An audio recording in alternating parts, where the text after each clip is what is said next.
ওম নমঃ ভগবতে বাসুদেবায়।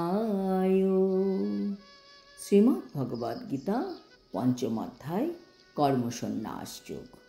হরে কৃষ্ণ। আজ আমরা কর্মসন্ন্যাস যোগের 14 নম্বর শ্লোকটি শুনব।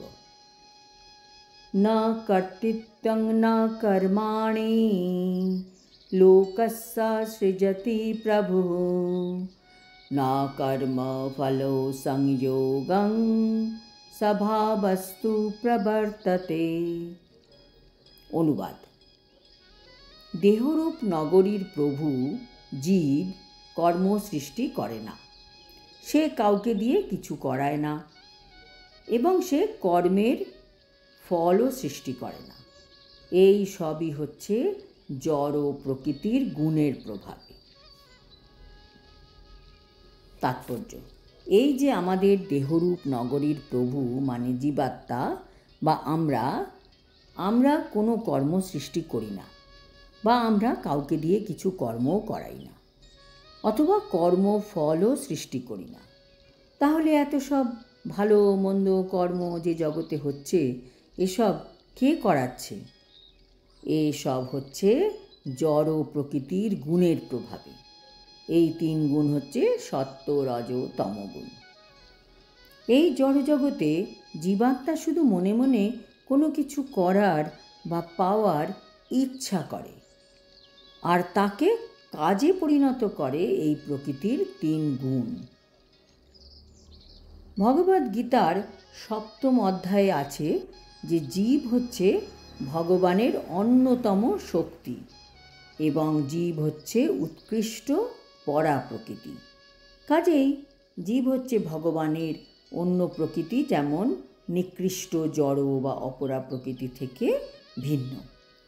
কোনো না কোনোভাবে এই মানুষের আত্মা যে হচ্ছে উৎকৃষ্ট পরা প্রকৃতির অংশ, সেই জীবাত্মা, সে অনাদিকাল ধরে অপরা প্রকৃতির সংস্পর্শে আছে। একটা ভালো জিনিস যদি খারাপ জিনিসের সংস্পর্শে থাকে তাহলে কি হয়?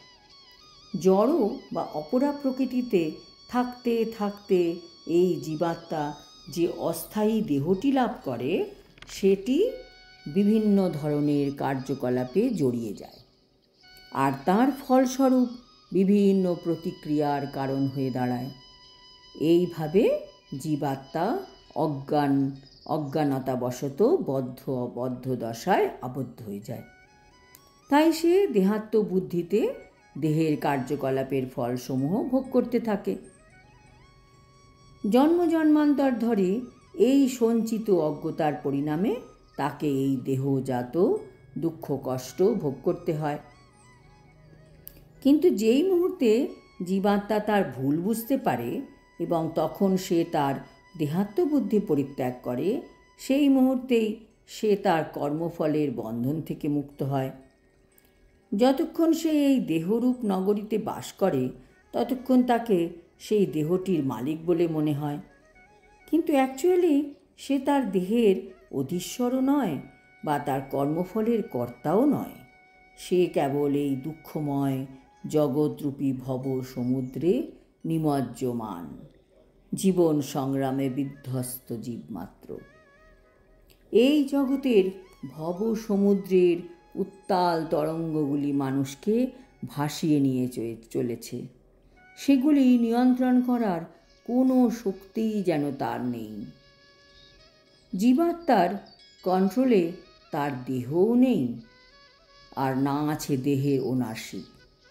শুধু জীবাত্মা এই জড় জগতে বাস করার জন্য চেষ্টা করে চলেছে।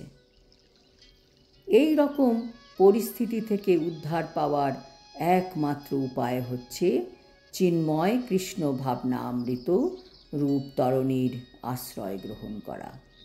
তবেই সে এই ভব সমুদ্র থেকে পার হতে পারবে।